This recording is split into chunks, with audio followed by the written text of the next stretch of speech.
दोस्तों, जो भी इंसान ट्रेडिंग करना चाहता है, उसको एक बार स्मॉल कैपिटल से लाइक 10,000 से 15,000 से शुरुआत करनी चाहिए। इसका रीज़न मैं आपको बताता हूँ। ट्रेडिंग करने के लिए आपको कोई एग्ज़ाम क्लियर नहीं करनी पड़ती। इसमें कोई भी एंट्री बैरियर नहीं है। यह आपके लिए प्लस पॉइंट नहीं बल्कि नेगेटिव पॉइंट है। क्योंकि कोई एग्ज़ाम नहीं है, कोई टेस्ट नहीं है, तो आपको पता भी नहीं चलेगा कि आप ट्रेडिंग करने के लायक हैं भी या नहीं।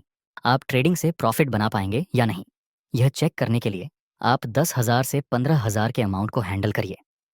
अगर आप इस अमाउंट को ग्रो कर सकते हैं, तो फिर आप ट्रेडिंग करने के लायक हैं। और अगर आप इस अकाउंट में बड़े-बड़े लॉस करते हैं या फिर पूरा अकाउंट ही उड़ा देते हैं, तो फिर आपको थोड़ा और ज़्यादा प्रैक्टिस और सीखने की ज़रूरत है। लेकिन 10,000 से ट्रेडिंग कैसे करें? क्या यह मुश्किल है? 10,000 से ट्रेडिंग करके आप प्रॉफ़िटेबल बना सकते हैं। ये सब क्वेश्चंस को हम इस वीडियो में डिस्कस करेंगे। दोस्तों, अब आप शुरुआत कर रहे हैं, इसलिए हम मान के चलते हैं कि आपने पूरा टेक्निकल एनालिसिस सीख लिया। अब आपको शुरुआत करनी है, वह भी 10,000 से। तो इसमें आपका सबसे बड़ा और इम्पॉर्टेंट काम करना है कि आप किसी एक स्टॉक में काम करें। अगर आप फॉरेक्स ट्रेडिंग करते हैं, तो किसी एक पेयर में काम करें, जब तक आपका कैपिटल बढ़ ना जाए। लेकिन इसमें आपको एक नेगेटिव पॉइंट का सामना करना पड़ेगा, वह है कि आपको मिनिमम ट्रेड मिलेंगे। ज़ाहिर-सी बात है कि आप एक ही चीज़ में काम कर रहे हैं, तो उसमें लिमिटेड ट्रेड मिलेंगे। लेकिन सच कहूँ, तो यही पॉइंट आपको बहुत ज़्यादा अच्छा रिज़ल्ट देगा, क्योंकि इसमें लिमिटेड ट्रेड मिलेंगे, इसलिए आप ओवर ट्रेडिंग नहीं करेंगे। लिमिटेड ट्रेड मिलेंगे, तो आपका प्रॉफ़िट लिमिटेड होगा, तो लॉस भी लिमिटेड होगा। यही हमें चाहिए, लिमिटेड लॉस।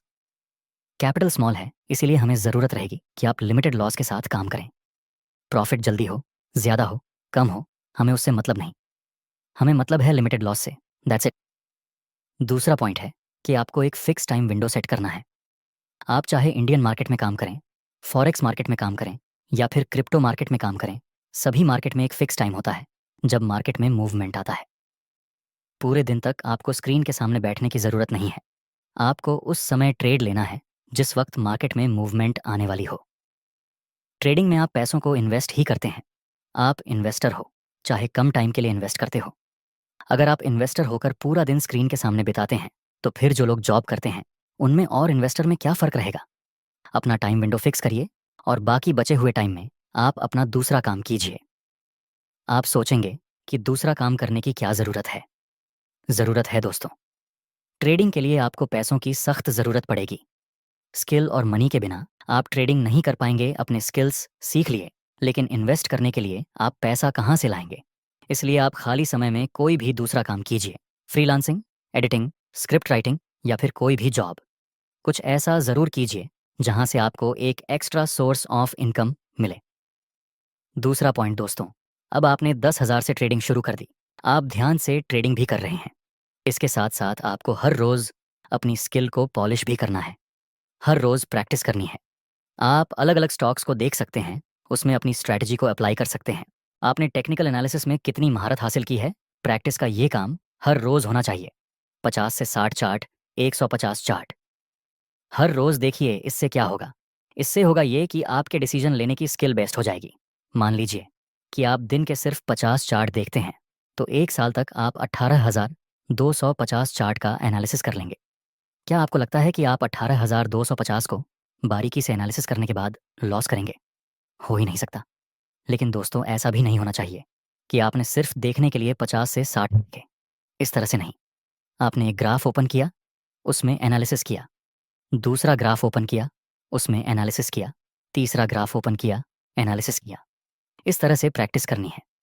आपको चार्ट स्कैन नहीं करने हैं, आपको उसे डीपली एक्सप्लोर करना है। आप फॉरेक्स मार्केट में चार्ट देख सकते हैं, इंडियन मार्केट में अलग-अलग स्टॉक के चार्ट देख सकते हैं। इसी तरह से आपको टेक्निकल एनालिसिस के ऊपर मास्टर बनना है। याद रखना, आपको सिर्फ प्रैक्टिस करनी है अलग-अलग चार्ट में। सब जगह पर ट्रेड नहीं करना है। पॉइंट नंबर 1 को मत भूलना। नेक्स्ट पॉइंट, एक ही समय में मल्टीपल ट्रेड एग्जीक्यूट नहीं करना है। दोस्तों, ये गलती आपका अकाउंट खाली करवा सकती है। शुरुआती दिनों में मैंने बहुत बार यह गलती की थी। आप इसको मत रिपीट करना। देखिए, जब आप एक ही समय में 3-4 जगह पर ट्रेड एग्जीक्यूट कर देते हैं और 3-4 जगह पर आपके ट्रेड चल रहे होते हैं, तब आप एक साथ भारी रिस्क ले लेते हैं। 10,000 के अमाउंट में आप एक ही समय में ज़्यादा रिस्क नहीं ले सकते। दूसरा खतरा, मल्टीपल ट्रेड एग्जीक्यूट करने से आपकी डिसीजन कैपेसिटी डेफिनेटली खराब होगी। आप कितनी जगह पर एक साथ फोकस कर पाएंगे? एक ट्रेड में प्रॉफिट चल रहा है, दूसरे में प्रॉफिट चल रहा है, तीसरे में लॉस। अब 2 में लॉस चल रहा है, तीसरे में प्रॉफिट। डेफिनेटली आप पैनिक में आएंगे और कोई ना कोई बेवकूफ़ी कर देंगे। और बाय चांस तीनों में लॉस चल रहा है, तो फिर और भी ज़्यादा पैनिक स्थिति का सामना करना पड़ जाएगा। इससे बेहतर है कि आप एक समय पर सिर्फ एक ट्रेड एग्जीक्यूट करें। इससे आप बेहतर डिसीजन ले पाएंगे। अब बात करते हैं सबसे इंपॉर्टेंट पॉइंट की। आपको पर ट्रेड कितना रिस्क लेना चाहिए। दोस्तों, नॉर्मली जो लोग प्रोफेशनल होते हैं वह लोग अपने कैपिटल का 1% रिस्क लेते हैं पर ट्रेड में। लेकिन आप अगर 1% रिस्क लेंगे अपने कैपिटल 10,000 का, तो हो सकता है कि आपको बहुत ही ज़्यादा पेनी स्टॉक में इन्वेस्ट करना पड़े या फिर एसएल को मिनिमम करना पड़े। ये गुड फॉर ट्रेडिंग नहीं है। इसीलिए मैं कहता हूँ कि आप पर ट्रेड में मैक्सिमम से मैक्सिमम अपने कैपिटल का 3% रिस्क ले सकते हैं। दोस्तों, ये मैक्सिमम रिस्क है। इससे ज़्यादा आपको रिस्क नहीं लेना चाहिए। मैंने कई लोगों को देखा है जो अपने कैपिटल का 15 से 20% रिस्क ले लेते हैं पर ट्रेड में। उनको प्रॉफिट भी जल्दी हो जाता है और जल्दी से बड़ा अकाउंट बना लेते हैं, लेकिन जितना बड़ा प्रॉफिट दिखता है उतना ही लॉस भी शामिल रहता है। वैसे आप पर ट्रेड में 10 से 15% रिस्क ले सकते हैं अगर आपको पूरा अकाउंट खाली करना है तो। इतना बड़ा रिस्क लेकर कोई भी इंसान शॉर्ट टाइम के लिए अच्छा प्रॉफिट बना लेता है, लेकिन लॉन्ग टाइम में बड़ा रिस्क लेकर आप सर्वाइव ही नहीं कर पाएंगे। चलिए, एक मैथमेटिक्स समझता हूँ। आपके पास 10,000 का कैपिटल है। आप 3% के रिस्क से ट्रेड लेते हैं प्रति ट्रेड। तो अगर हम वर्स्ट केस सिनेरियो देखें कि आप जितने भी ट्रेड ले रहे हैं वह सारे लॉस में चले जा रहे हैं, तब भी आप 33 ट्रेड कर सकते हैं। अगर सभी ट्रेड में लॉस हो तो आप 33 ट्रेड तक सर्वाइव कर पाएंगे। लेकिन ऐसा कभी होता ही नहीं। रियलिस्टिक सिनेरियो हम देखें, इसमें आप 10 ट्रेड करें, 5 में प्रॉफिट, 5 में लॉस और रिस्क रिवॉर्ड रेशियो 1-2, तो फिर इसमें आप एंड टू एंड प्रॉफिट में रहेंगे। इसलिए आपको 2 चीज़ों पर ध्यान देना है, रिस्क रिवॉर्ड रेशियो पर और आपकी स्ट्रैटेजी की एक्यूरेसी पर। अगर आपकी एक्यूरेसी 60 से 70% है और रिस्क रिवॉर्ड रेशियो 1-2, तो फिर आप आराम से प्रॉफिट बना लेंगे। लेकिन आपको ध्यान रखना है कि आप ओवर ट्रेडिंग ना करें, फोमो ना करें। अगर आप ऐसी गलतियां करेंगे तो फिर 10,000 का अकाउंट खाली होगा और आपको इस 10,000 को एक एग्ज़ाम की तरह देखना है। अगर आप 10,000 में से प्रॉफिट बना लें, पैसों को इंक्रीज कर सकते हैं, तभी आपको बड़े अमाउंट से ट्रेडिंग करनी चाहिए। और अगर यह 10,000 का लॉस होता है, तब फिर आपको स्ट्रैटेजी को इम्प्रूव करना है, डिसिप्लिन पर काम करना है, प्रैक्टिस पर ध्यान देना है। ऐसा नहीं चलेगा कि आप 10,000 का लॉस करके फिर से दूसरे 10,000 इन्वेस्ट कर दें। ऐसा नहीं करना है। एक एग्ज़ाम में फेल होने के बाद आप तुरंत दूसरी एग्ज़ाम नहीं दे सकते। बीच में आपको तैयारी का टाइम लेना पड़ेगा।